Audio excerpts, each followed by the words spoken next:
마시고 거울에 비친 내 얼굴을 꼼꼼히 살피고 지금은 8시 약속 시간은 8시 반 도도한 걸음으로 나선 이 밤 내가 제일 잘 나가 내가 제일 잘 나가 내가 제일 잘 나가 내가 제일 잘 나가 제일 잘 나가 내가 봐도 내가 좀 끝내주잖아 Right 네가 날아도 이 몸이 부럽잖아 Right 남자들은 날 돌아보고 여자들은 따라해 내가 앉은 이 자리를 매일은 막 피곤해 순수인 작품만 잡는 어리버리한 플레이어 너 빨아빠진 타이어처럼 보기 좋게 차이야 어떤 비교도 난 거부해 이건 겸손한 얘기 가치를 논하자면 난 $1 billion baby 뭘 좀 아는 사람들은 다 알아서 알아봐 아무나 자꾸 물어봐 누가 제일 잘 나가 내가 제일 잘 나가 내가 제일 잘 나가 내가 제일 잘 나가 내가 제일 잘 나가 제일 잘 나가 누가 네가 나보다 더 잘 나가 No no no no na na na na This is Les Wilgus from the Department of Commerce, U.S. Commercial Service. This webinar, titled South Korea, Familiarization to Export, is one of 6 country-specific webinars hosted by the U.S. Commercial Service St. Louis office, giving you a general overview of doing business in each country. The St. Louis office is one of over 100 domestic offices, in addition to another 100-plus offices in over 80 countries. Our mission is to help U.S. companies by providing export counseling and assist with finding qualified agents and distributors overseas. If you aren't currently working with your local U.S. Commercial Service, set up a meeting to discuss your company's goals overseas and how the organization may be able to assist. You can find us at www.export.gov. The purpose of today's webinar is to provide an overview of doing business in South Korea. You will first hear from Warren Anderson from the St. Louis office for just a few minutes before the main presentation from Keaton Chang and Jonathan Thorpe, our main speakers. We will first introduce Warren Anderson. He is an international trade specialist with the St. Louis Export Assistance Center. He will take just a few minutes to give you an overview of the commercial service itself, benefits and services available to exporters. Warren? Oh, great. Well, thank you, Les. Hello, everybody. My name is Warren Anderson. I am International Trade Specialist out of the St. Louis office here.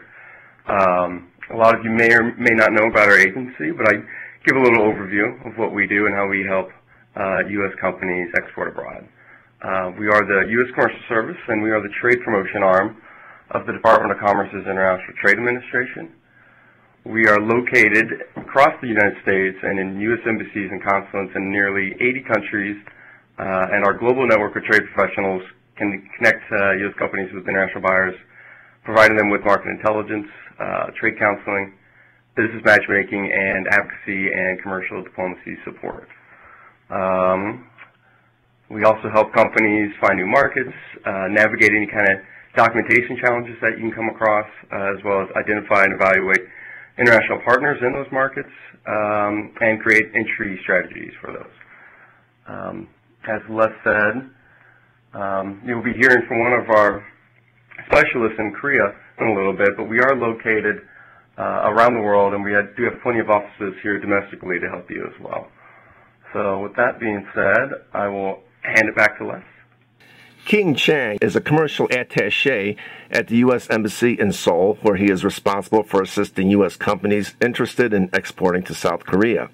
He has previously worked at the U.S. Consulate General in Shanghai, China, business consultant in Guatemala, and as a senior manager securitizing closed loans.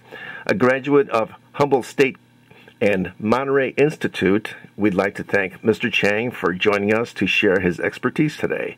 Keaton. All right. Thank you very much. Good afternoon and good morning from us here in the land of morning calm. It is good to be able to share the opportunities for American companies that exist here in South Korea. So I hope my presentation would be of value to you. So, Les, thank you for that kind introduction. Again, my name is Kintin Chang, and I'm one of the commercial attachés at the U.S. Embassy in South Korea. My primary job is to work with a team of local Koreans to help American small and medium-sized companies find distributors. The goal is to sell more U.S.-made goods and services, and being stationed here in country affords me a unique perspective, but not as valuable as the perspective gained from a private company working in Korea. So after my presentation, I'm quite honored that we have Jonathan Thorpe from Gale International to speak on this webinar. If you're a company that's already exporting to one or two countries, the most important thing you can take away from today's presentation is the amount of people you have at your disposal to help you increase your top line. So this is a beautiful panorama of Seoul at night. I'd like to take the time here to switch over to a video. It's about 1 minute, and it'll give you a very overcoming historic hardships to become a prosperous country.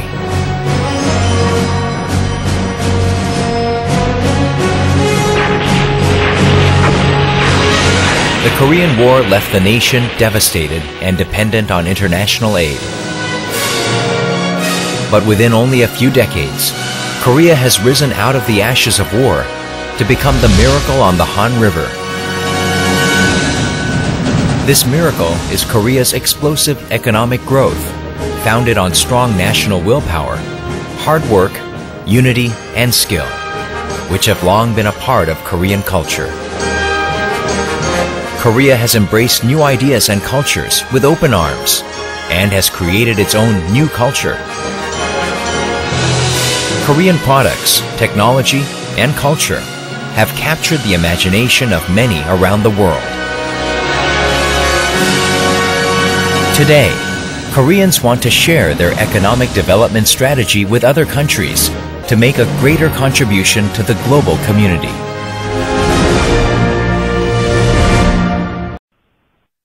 All right. So South Korea indeed wants to make a greater contribution to the global community. As a matter of fact, the country holds the distinction of being one of the few Peace Corps recipient countries that have graduated and is now sending volunteers of their own to the developing world. Miracle on the Han River is not an exaggeration. Korea went from a 50% agricultural economy in 1970 to less than 11% by 2000. As of 2012, agriculture makes up less than 3% of Korea's GDP. It has gone through remarkable changes since the industrialization in the early 1960s. Now it's competing with global brands like Apple and Sony and dominating whole industries like shipbuilding. Can you believe this kind of output from a country that's the size of Indiana, with a population that's greater than California and New York combined?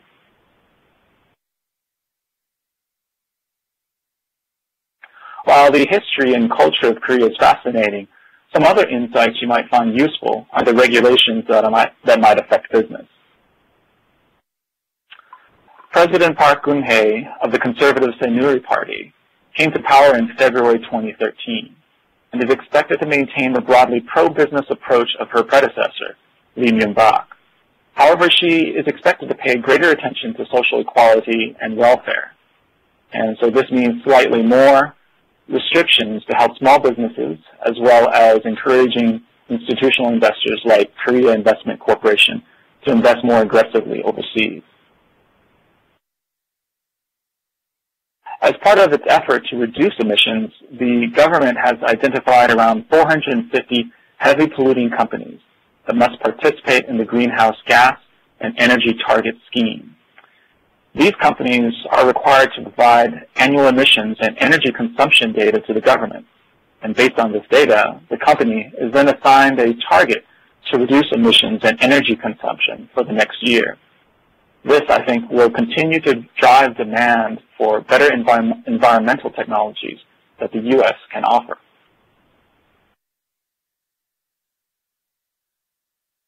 In 2013, the Trademark Act was further amended to address prior use of trademarks. According to this amendment, which goes into effect next month, October 6, 2013, A party that, without bad faith intent, uses a trademark in its name or any other personal identifiers in accordance with customary practices will be able to continue to doing so as long as such they started it before the application date of a trademark claim.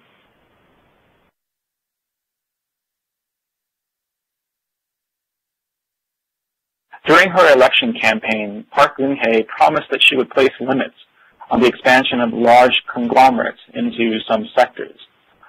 She also aims to ban new cross-shareholding arrangements of chaebol. Chaebol is the Korean word for these large family conglomerates, which allow these chaebols, the cross-shareholding arrangements, allows family owners to retain control with relatively small direct shareholdings. Ultimately, though, I think Korea's version of an antitrust campaign will unlikely change the sheer amount of power the chaebols have over the economy. Quite frankly, to many Koreans, Samsung and LG are the Korean economy.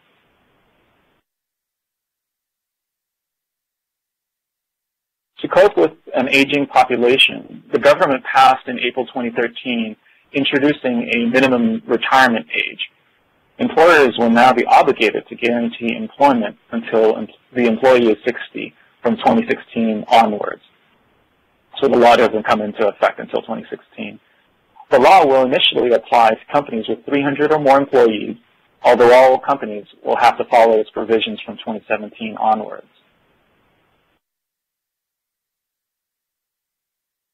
In mid-2012, the government's Commission on Shared Growth for Large and Small Companies suggested a small range of sectors in which it believes large companies should be excluded from participation in favor of smaller ones, including manufacturers of tofu, eyewear, and light-emitting diodes, LEDs.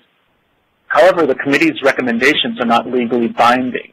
But even though they're not legally binding, the plan is to shame companies into agreeing to the committee's recommendations. So it remains to be seen how the government will seek to implement this commission's recommendations. And it's very interesting because according to international trade law, this creation of this non-governmental commission and their recommendations, because they're more or less a think tank, it allows the Korean government to enact very nationalistic type of policies without actually violating any of their international agreements. It's very peculiar. So basically what you learn from this and who's being affected, the commission is now being called NCCP, National Commission for Corporate Partnership. And as a matter of fact, the current NCCP's current activities may have a chilling impact for the franchising industry. So if you're a franchisor interested in Korea, please set up a consultative call with us for more detailed information.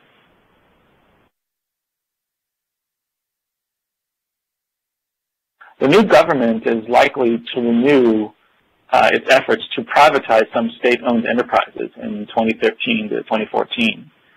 One of the first deals to be attempted will be the sale of the government's stake in Woori Financial Group, which controls 8 subsidiaries, including Woori Bank. And Woori Bank is the second largest commercial bank in Korea.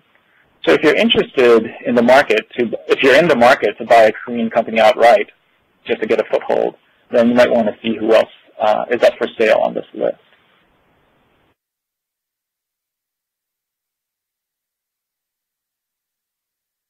A government official's presentation is never complete without a discussion of the GDP. So here is my obligatory slide on that statistic. And just for your information, this graph actually came from an interactive tool available from Google Search. Just put in South Korea's GDP in Google, and the first option is an interactive graph. I added some other countries as a point of reference.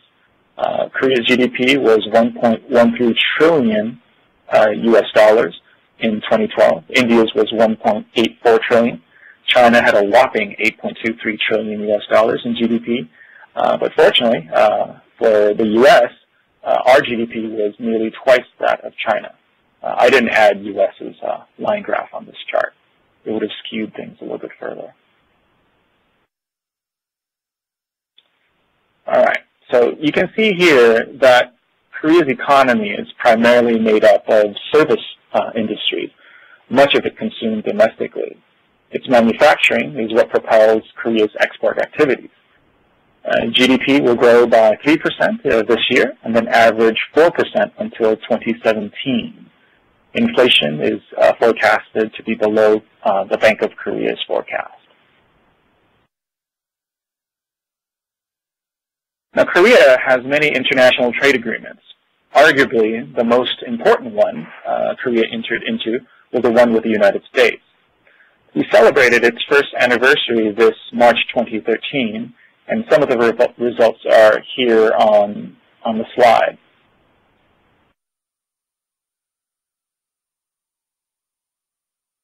While overall manufacturing exports increased by less than 2%, specific industry sectors benefited greatly from the FTA. That was the same experience for many U.S. agricultural exports. And interestingly enough, you have service exports in Korea from the United States to Korea increasing by 8.7% to $18 billion this past year. And that's forecasted to increase a lot more with the law firms opening up here, over 14 and then a lot of private equity and management firms are trying to enter the market as well. So here are the best prospects. Here's a list of what our office thinks are the best prospects for American companies in Korea. If you see your line of business on this list, then I encourage you to contact your local U.S. Export Assistance Center to help you schedule a call with us. Now, this is a great map. Warren earlier was just talking about the commercial service and what we do, but not until you look at this map and see all the dots of where we are in the world that you realize that we have a rather large global footprint. Many American companies are surprised that we have such reach around the world. And basically, our global network is your business development offices.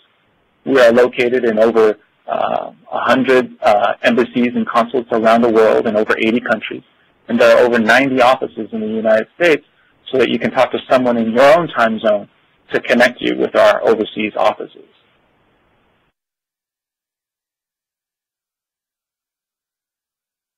So we could be a great resource for you, but you need to know how to use us. So first, if you're thinking about visiting Asia, before you even set a date, talk to your local Export Assistance Center to schedule a call. Talk to an officer like me, and I'll have a specialist who covers your industry on the call.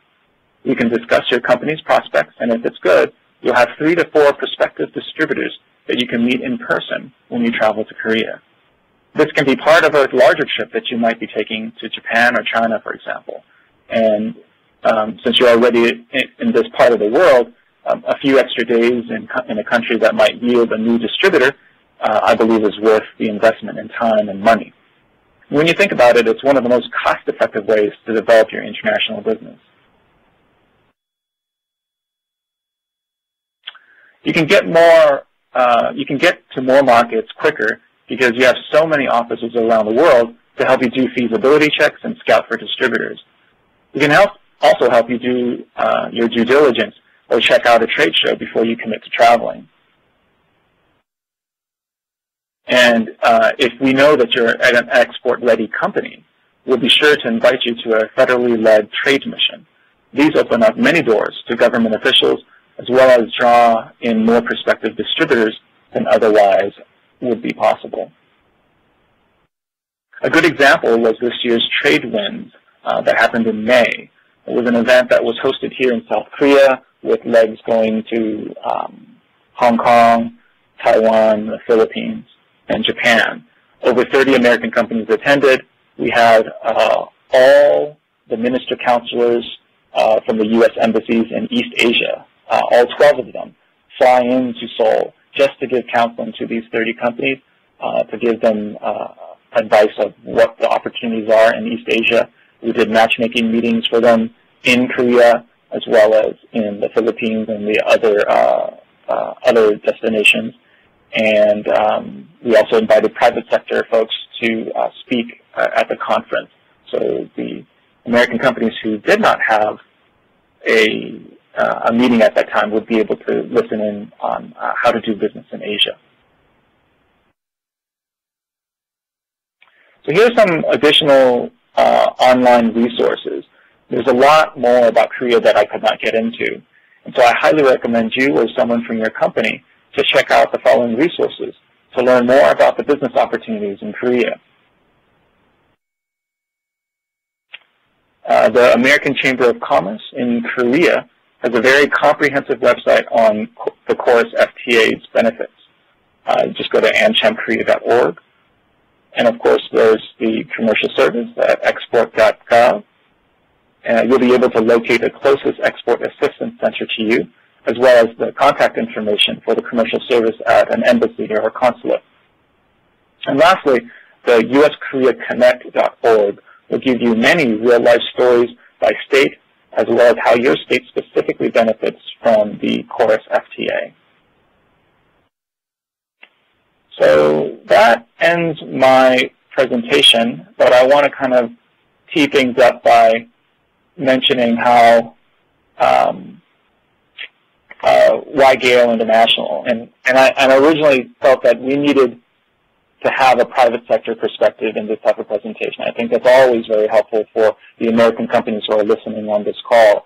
And what's even better is an American company that already has investments in Korea, who can speak knowledgeably about doing business with Korean government officials as well as Korean businesses, and then speak authoritatively about opportunities that are outside of the Seoul metropolitan area.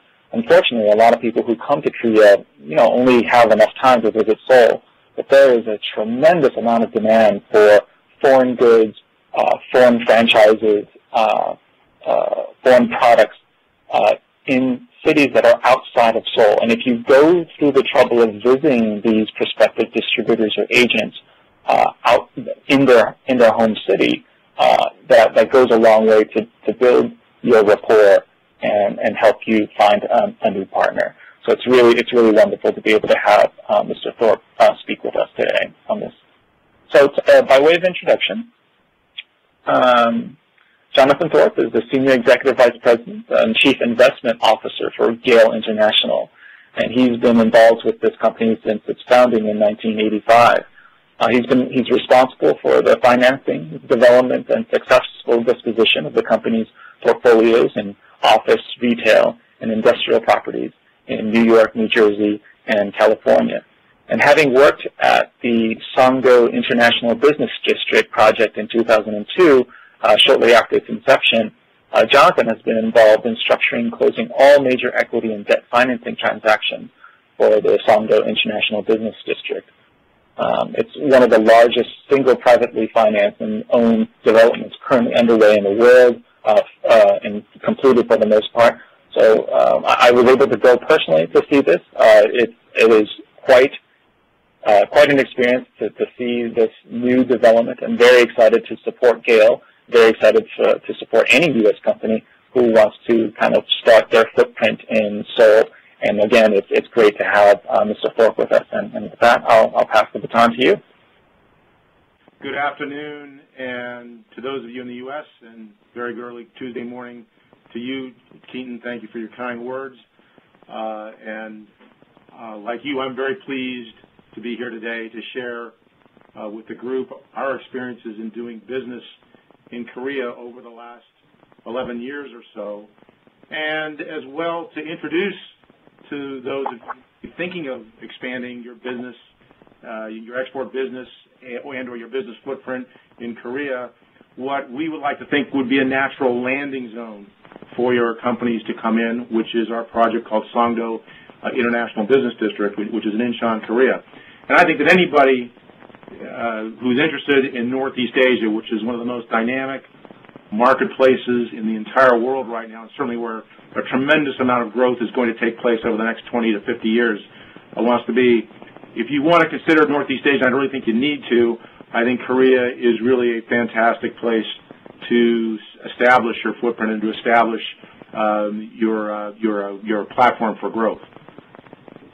First of all, a little about my company, which is Gale International, and we are a developer and investor in real estate projects. We've historically been based primarily in the Northeast U.S., as well as here in Southern California, which is where I'm speaking to you from today from the U.S. Commercial Services Office in Irvine, California.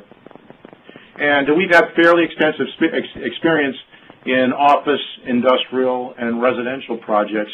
But really don't let the size of some of these buildings fool you. We really are just a small and medium-sized enterprise. We really have never been that large, and even today, quite frankly, we're much smaller. We only have about 10 or so employees here in the United States. We do have a fairly large staff right now over in Incheon, Korea, about 75 or so people. Now, beginning in 2001, we became involved with our Korean partner, a company called POSCO Engineering and Construction, which is a subsidiary of one of the chaebols that Keaton had mentioned earlier, in a project called Songdo International Business District, or Songdo IBD, located in Incheon, Korea.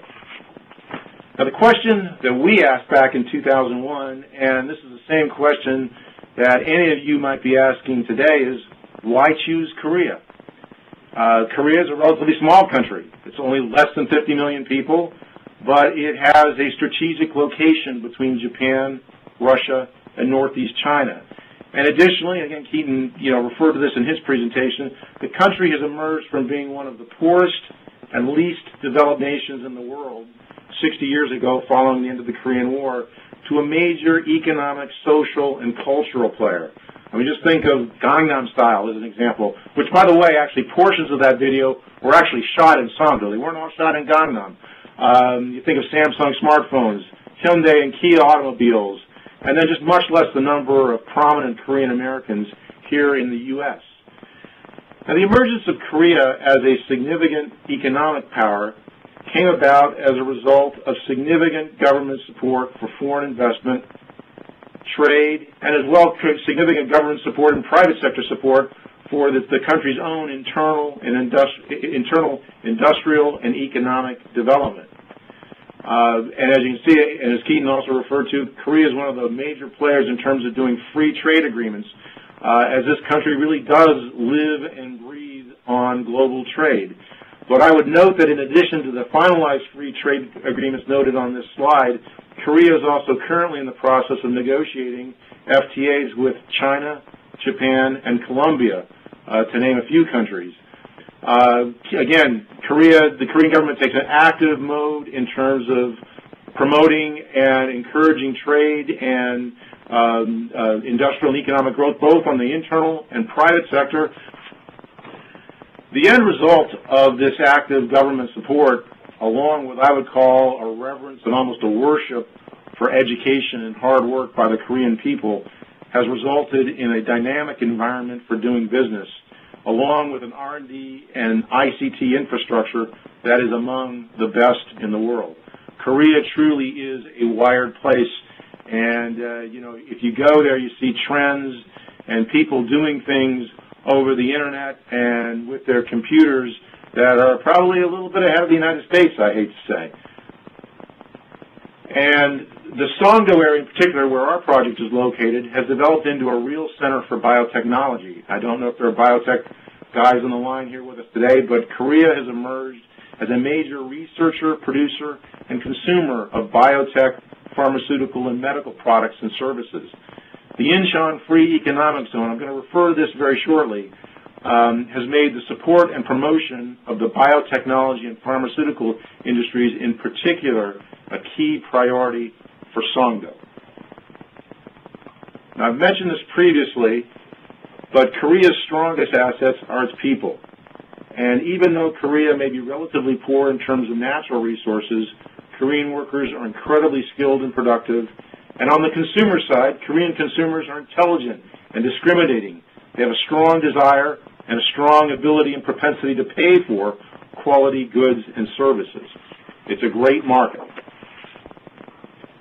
True for us in 2001, and I still believe this to be true 12 years later, and that is that locating one's business in Korea allows proximity and access to the Northeast Asia marketplace, but at the same time, it represents, arguably maybe from a peculiarly American perspective, from a legal, business, and investment standpoint, what I would consider to be a safer alternative with China. And I say this even with all the fun and games that are currently going on with Dennis Rodman's best buddy up to the north of us. China, of course, has a huge 1 billion plus population, so it's this tremendous market opportunity. But as an American, I've got to tell you that I feel a whole lot more comfortable doing business in a country that has a system of laws and property rights, including intellectual property rights, that is not that different than here in the U.S., and which also, and perhaps more importantly, particularly from a sustainability standpoint, recognizes the rights of its citizens to free speech and to a democratically elected government. And of course, there's a special relationship between the U.S. and Korea, which is also a critical factor. For the last 65 years, Korea and the U.S. have stood together. So clearly the U.S. recognizes the strategic nature of Korea, and the citizens of Korea, in my opinion, also appreciate and cherish the support that the U.S. has provided over the years. It is a U.S.-friendly place to do business. And so back to Songdo IBD.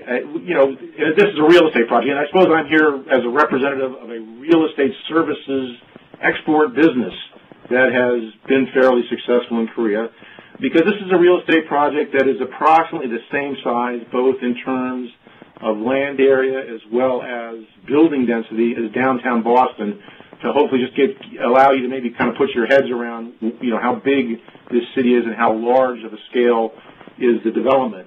So obviously the scale and size of the project is noteworthy, but what's also noteworthy is the fact that all aspects of a city, residential, commercial, institutional, recreational, hospitality, et cetera, educational, are all being planned and built from the very ground up. Songdo IBD, like that of the Korean nation, has a key international and regional location. As we're close to Incheon International Airport, our project is located in the city of Incheon, which, by the way, is a city of about 3 million people, so it's not a small place. We're a 3.5-hour flight time to an estimated 1/3 of the world's population. So again, you've got proximity to this huge marketplace that's there. In the case of Songdo, we're also conveniently located to the Seoul Central Business District in the Seoul Gangnam area, and we're part of a metropolitan area of about 24 million people. We're about half the population of Korea. Now, clearly, Seoul is the dominant city and center of business of Korea. But if there's one message that I hope I can convey today, and that's that businesses considering an expansion to Korea should certainly consider areas outside of the prime CBD areas of Seoul.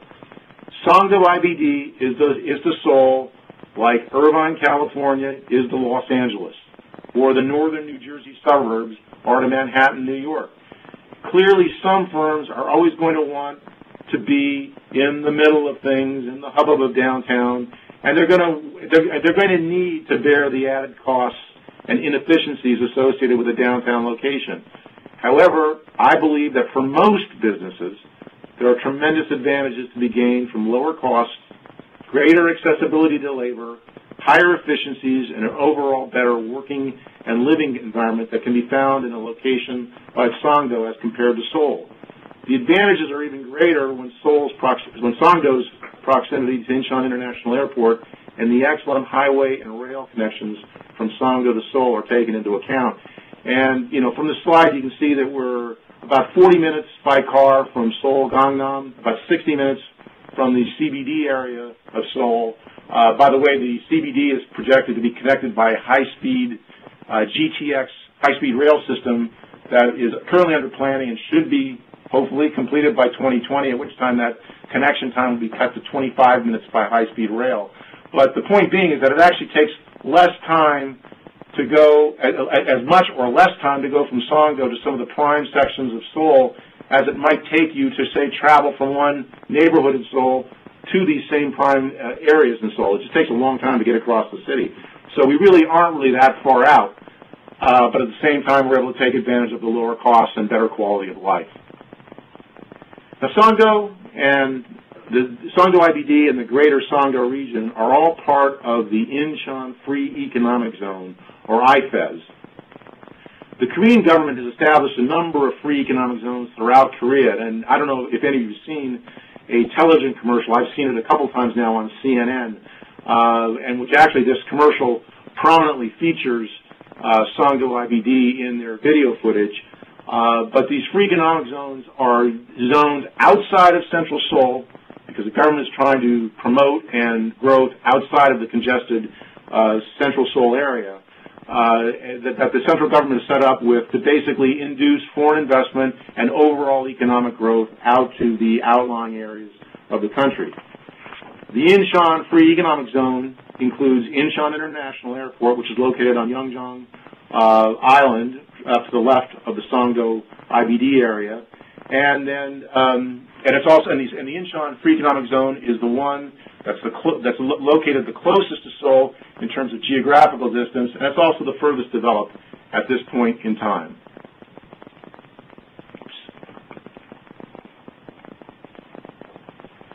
Now, even though the Incheon Free Economic Zone and all other FEZs offer tax advantages to foreign invested companies, which can of course translate into a real reduction in your after-tax cost of doing business. And you see these tax benefits that are laid out. They do tend to get a little more generous for companies that have a higher degree of foreign investment, or FI, invested into the companies. But in addition to these tax benefits, IFEZ, and I believe that all of the other free economic zones as well, work to provide additional regulatory benefits, support for foreigners moving in, administration and lawmaking in English as well as in Korean, etc., as well as also direct economic support to, including economic grants, to induce both foreign invested and invested companies as well as domestic companies into the FEZs. So here is an overall map of the Songdo FEZ as it's currently developed. The Songdo IBD project is located up to sort of to the left and top-hand side of the project with the colored blocks. It's the most densely developed downtown area of Songdo FEZ, and it consists of about 1,500 acres, about 6 square kilometers, of a total current and future planned land area of 53 square kilometers. And again, the text is probably a little hard to read on this slide, but we're already the home to a pretty thriving biotech, ICT, R&D, and educational community that's already in place in Songdo.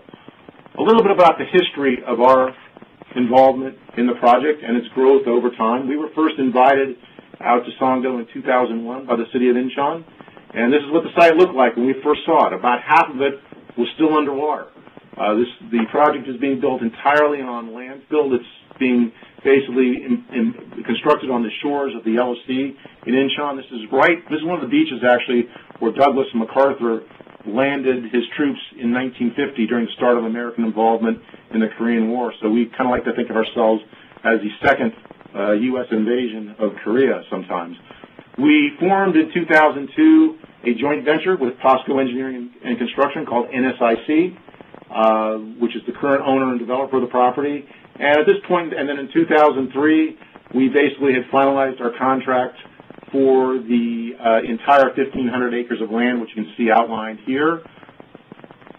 In 2003, we basically completed the fundamentals of our master plan. So basically all the major land uses and configuration of the site plan were all basically established at this point in time, which was a cooperative working process with the city of Incheon. In 2005, we completed all of our zoning and site plan approvals, and our first projects began construction. In 2008, at the end of 2008, we completed construction of our first building at Songdo, a convention center known as Songdo Convencia. 2009 was really the first year that our project really first opened for business. The subway stations, which connect our project to the Metropolitan Seoul subway system, opened up. The Incheon Bridge, which connects our project to Incheon International Airport, was completed and opened. We also opened up our first residential projects. We completed our Central Park, which is sort of the lungs and heart and soul of Songdo, and we also first started opening hotels so people could actually now live and stay and work in Songdo beginning in 2009. 2010 was another milestone year. We opened Chadwick International School. Chadwick is a prominent college prep school, a very prestigious school located here in Southern California, and we were able to convince them to open up their first international campus in Songdo. We also completed the Jack Nicklaus Golf Club Korea, which is an 18-hole course, signature course designed by Jack Nicklaus, the only one of its kind in Korea. We've held a couple of PGA Champions Tours events there in 2010 and 2011. We have also just been announced as the host venue for the 2015 President's Cup, which is sort of a variation like the Ryder Cup. The Ryder Cup is the U.S. against Europe. The President's Cup is a biennial event where it's the U.S. against the rest of the world, excluding Europe. The 2013 event is going to be held in a couple weeks in Muirfield, Ohio. And then in 2015, the next President's Cup event will be held here in Songdo, which we're obviously very proud of.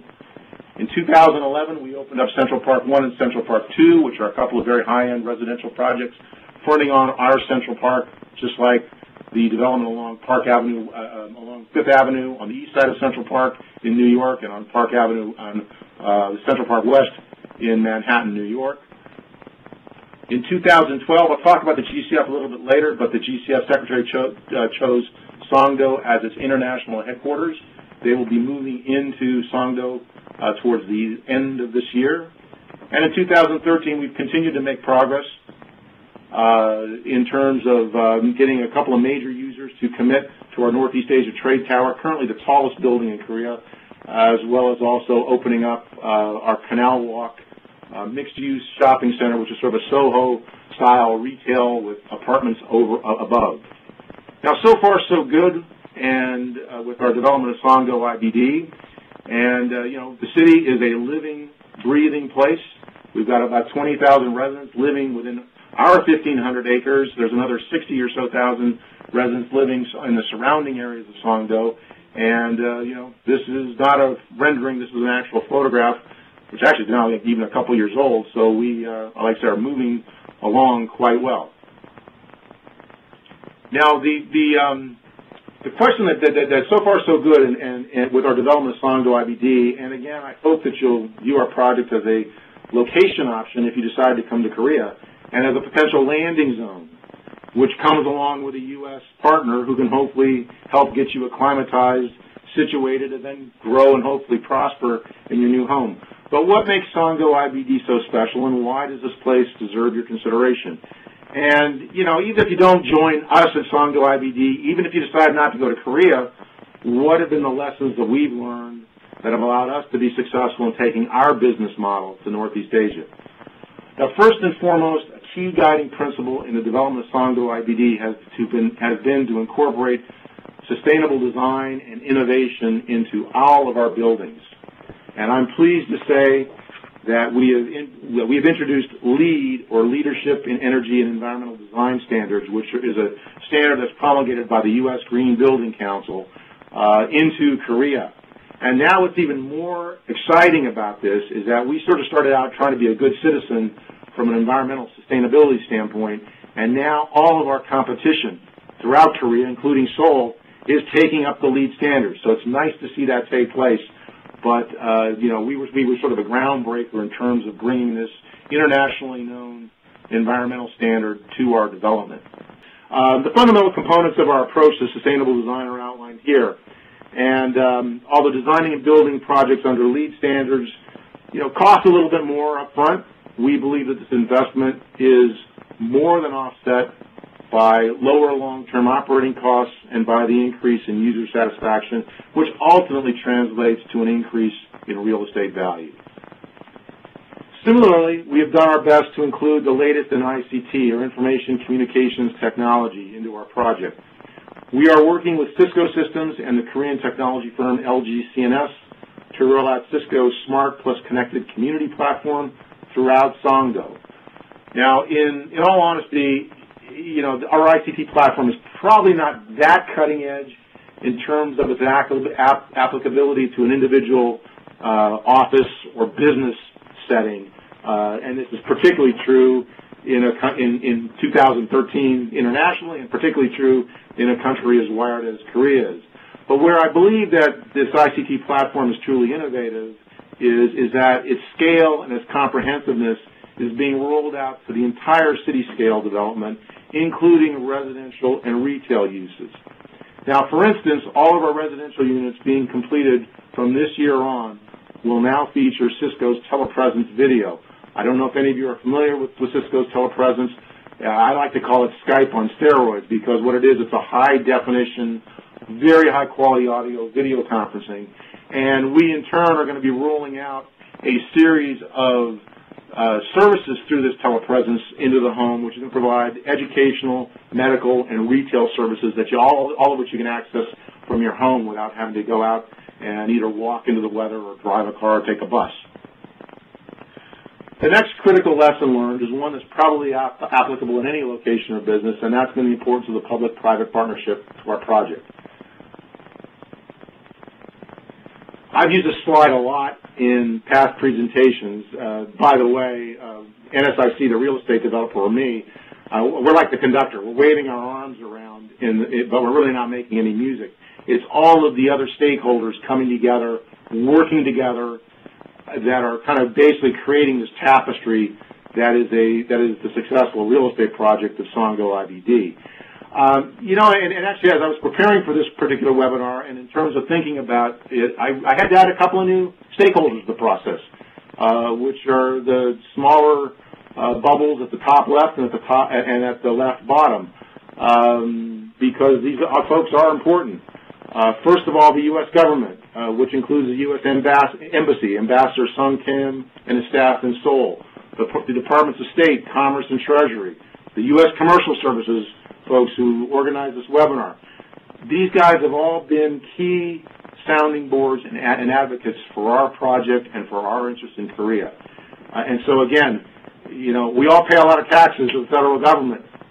These guys are great resources, and we are so much better off for having built a network, for having communicated with these guys in Seoul, in Washington, D.C., here in Irvine, California, in any form or venue that we can, because they are here to help.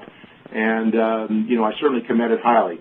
Additionally, non-governmental organizations are critical, such as the Korea Society, the U.S. Korea Business Council, AmCham, the American Chamber of Commerce in Korea, which Keaton also referenced earlier. They've also been key partners. And the key takeaway here is, again, regardless of whether or not you come to Korea, is that particularly when you're in a foreign country, it takes a village to build a successful business, to build a city, and you need to work as cooperatively as much as possible with as many folks as possible to get all the help and support you can. In our case at Songo IBD, we would not have entered into the Korean market without a Korean partner, which in our case was POSCO Engineering and Construction. Again, it's not mandatory to take on an in-country partner, but from our perspective, it certainly was and is an ongoing asset for us to be able to rely on someone who truly understands the local market and regulatory environment, the culture, and who is also aligned with us in the risks and rewards of ownership. In-country government support at the national level is also critical, and in the case of Songo IBD, has been absolutely essential. Without Incheon International Airport, including its associated regional infrastructure investments by the Korean central government and local government bodies, we wouldn't have even been interested in Songo IBD in the first place. In essence, our location and investment decision, in our case, became a process of following the money. In addition to the airport itself, the Korean government has fully committed to the development of the entire Songo area, with extensive subway and highway improvements having already been built, including the Incheon Grand Bridge, which opened in 2009 and which directly connects Songo with Incheon International Airport. Again, the private sector couldn't do this. We had to follow the lead, in this case, of the public sector in terms of focusing its investment and focusing its interest in this area as being a priority area for development, and we just followed. Infrastructure hardware is important, but the Korean government has made and continues to make significant investments in infrastructure software as well. And a great example of this is the development of the Songdo Global University Campus, which basically has been a facility that's been built by the Korean government. Then, in turn, they're providing operating subsidies and inducements, economic inducements, to universities from the United States and from other regions of the world to come locate satellite campuses here in Songdo. And it's a great amenity because what's happening is that Songdo is turning into this area of innovation and creativity and education. And it's just great to have that as sort of as a priority and as a theme of the area in which you're developing and owning property, particularly in a country like Korea.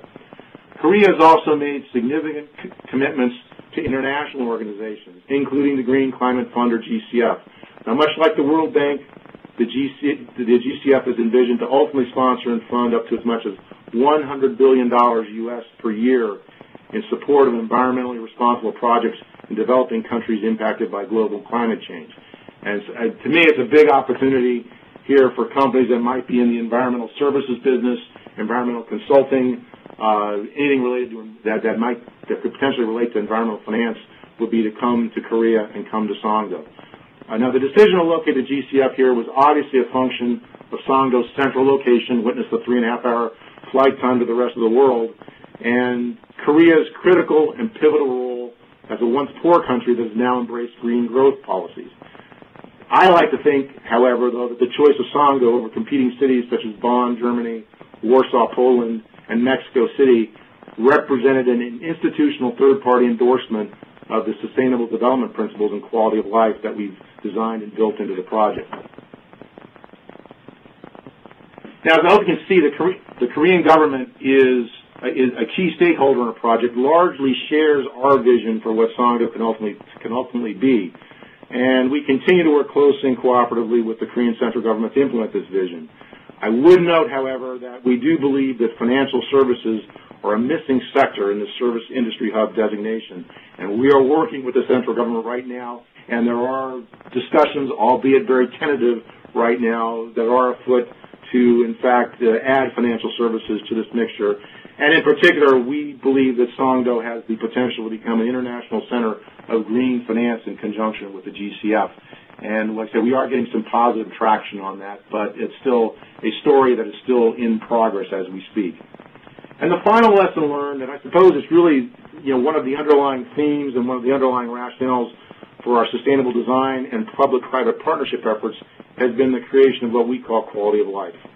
And, this really all starts with a master plan approach to the project's development, where we tried to bring all of the needed functions of a city-scale development together, planning for the project's ultimate build-out in terms of capacity, size of roads, utilities, but also bringing all the necessary residential, commercial, and institutional uses up initially as necessary as the project begins to flourish and grow.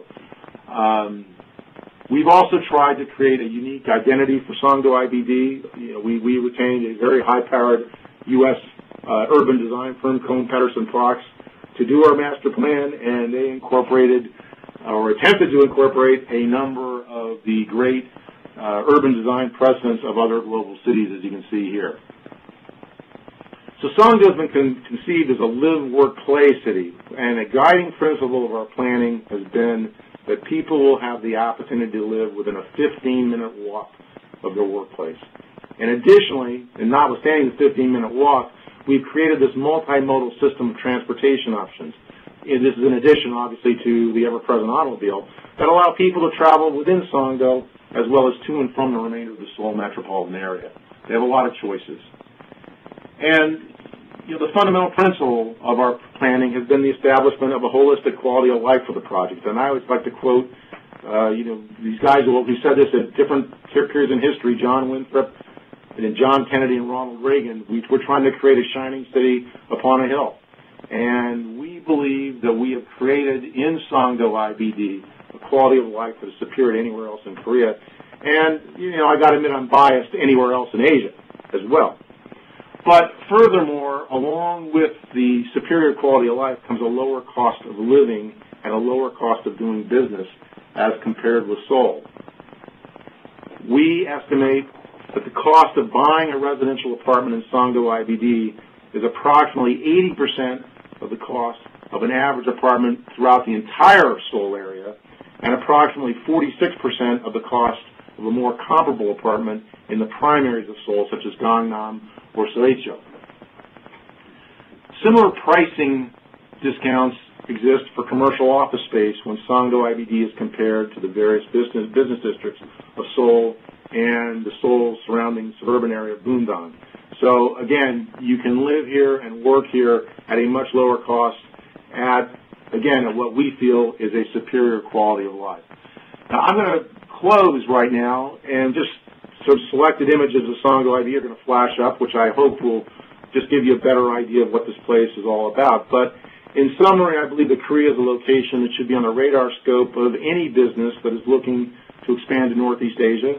And furthermore, the free economic zones that Korea established, in addition to just the Incheon Free Economic Zone, and which are all located outside of Seoul, offer an environment where operating costs and taxes are lower, along with a regulatory regime that makes doing business easier, particularly from a foreigner's perspective.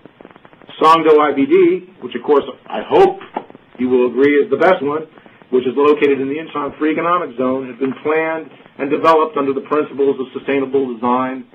And I guess I'm not finishing on that, but under the principles of sustainable design and innovation, a public-private partnership model, and the creation of a top-notch quality of life for its commercial and residential occupants.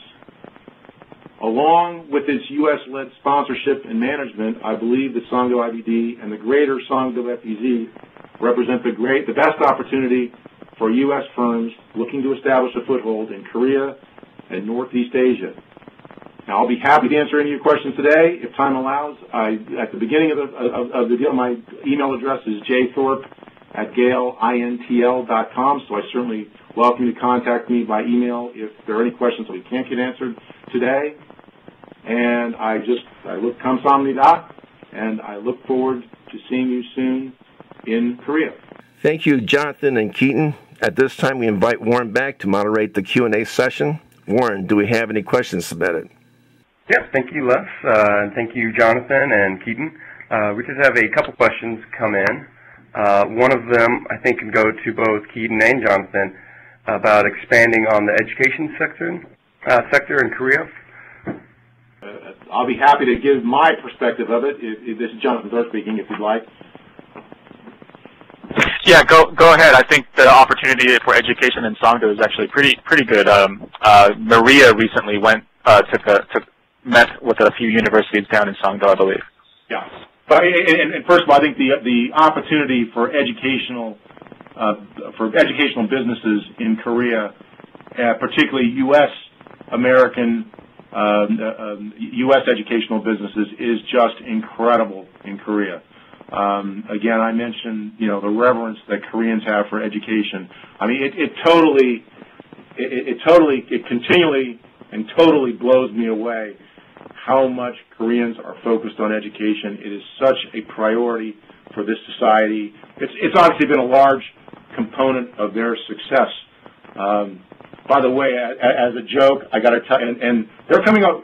First of all, the United States is the #1 destination internationally for Korean students going overseas to study, and Korean students are certainly on a per capita basis have got to be the highest, the most highest represented foreign nationality in U.S. universities. My youngest son is a high school senior, and he was he was going to a hagwon, which is the Koreans go to school 5 days a week for a very long period of time, and then after school they go to a second school, which is called a hagwon, which is privately run and sponsored, a lot of times focusing on English education, very big there. English, U.S. college preparatory services are very big. So I got to tell you, my son here in Orange County, California, was studying for the SAT. He went to a hagwon here in Irvine, California, that has its main office in Gangnam. And so that tells you how highly developed that market is and how strong the demand is for it. I like to think that there's some very good opportunities in Songdo in particular because of the Smart Plus Connected Community ICT platform that we're rolling out.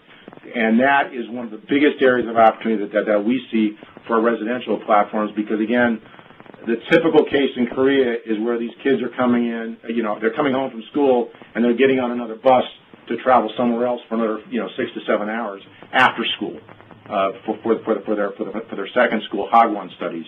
And so we see a big advantage in terms of learning from home services, particularly if it can be done with a high degree of customization, high degree of one-on-one that you can do with video conferencing and computer software. Keaton, I don't know if you have any comments on that. No, I think that sums it up good. Okay, yeah. I guess it kind of goes into our other question that we have then, as far as English proficiency. Is it primarily you need to know Korean, have a translator with you in order to go over there and do business? Well, you don't need to have an interpreter with you when you go. That's actually one of the things that we can do for you, is to locate an interpreter that's here locally. It all depends on your industry. If you're in the medical field, for example, I mean, you're going to meet with highly educated individuals who probably even studied overseas. But if you're in the general industrial field, where most of them are small, medium-sized business owners who are out in the outlying cities, chances are that you'll need an interpreter to kind of sell to them or even work with a distributor. And again, that's why we're here. We can help you locate someone who can work with you on that.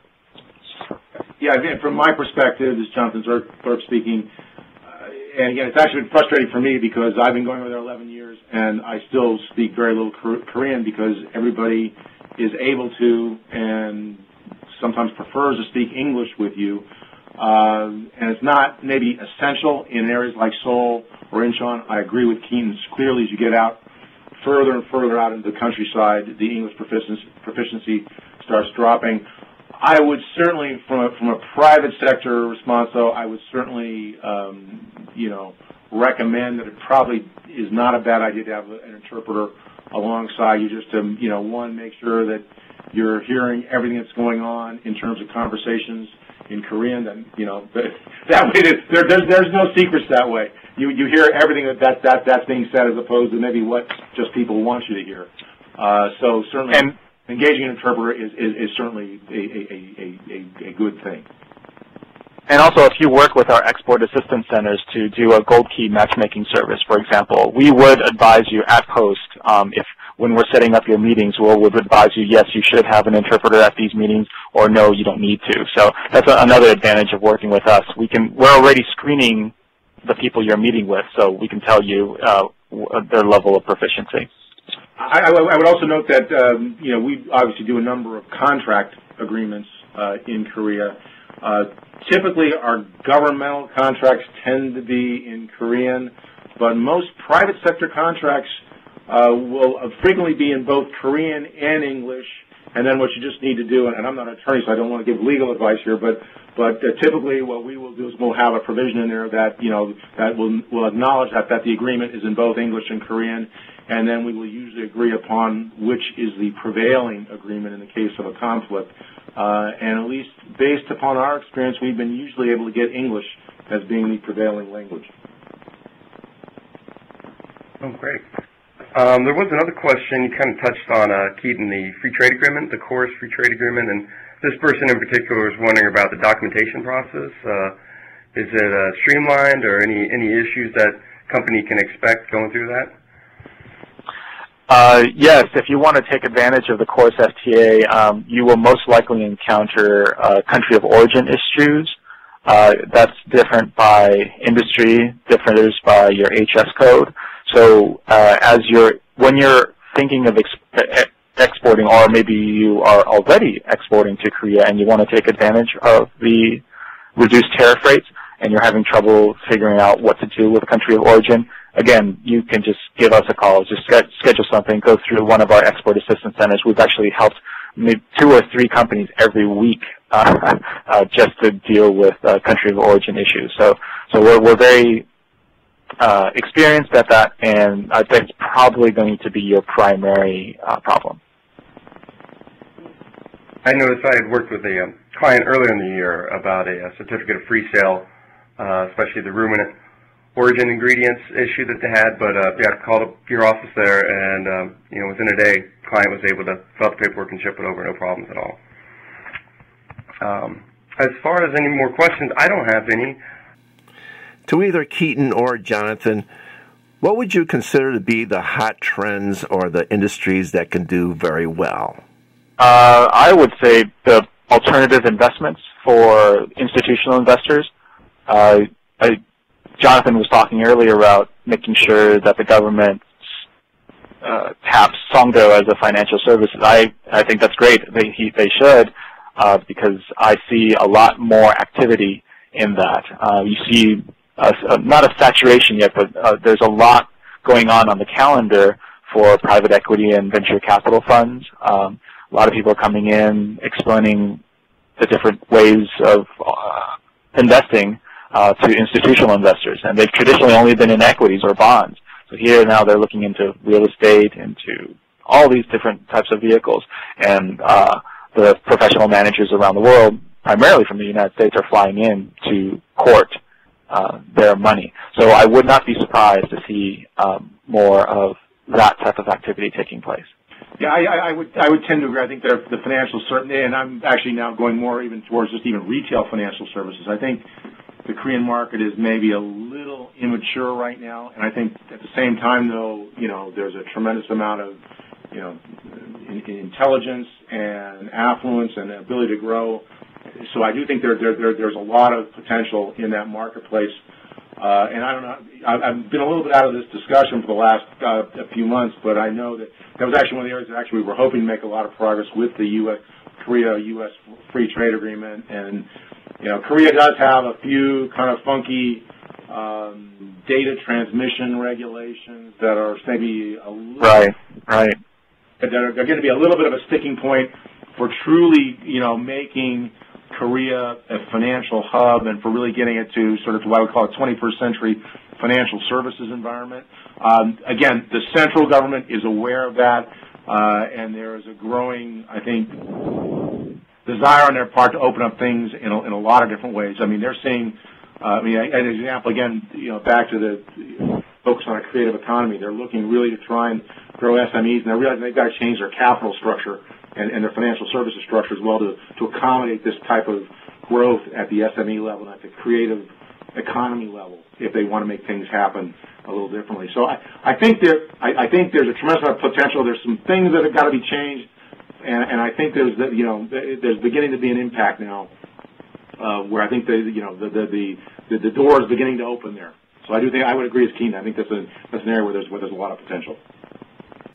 We'd like to thank you all for your participation today, and special thanks to Keaton, Jonathan, and Warren. This concludes this program with the reminder to watch our other videos in this series, and feel free to contact the U.S. Commercial Service for any further information. Contact information can be found off the main page of export.gov. Near the top of the page is a tab for locations. Select domestic or international to find your local office. Thank you.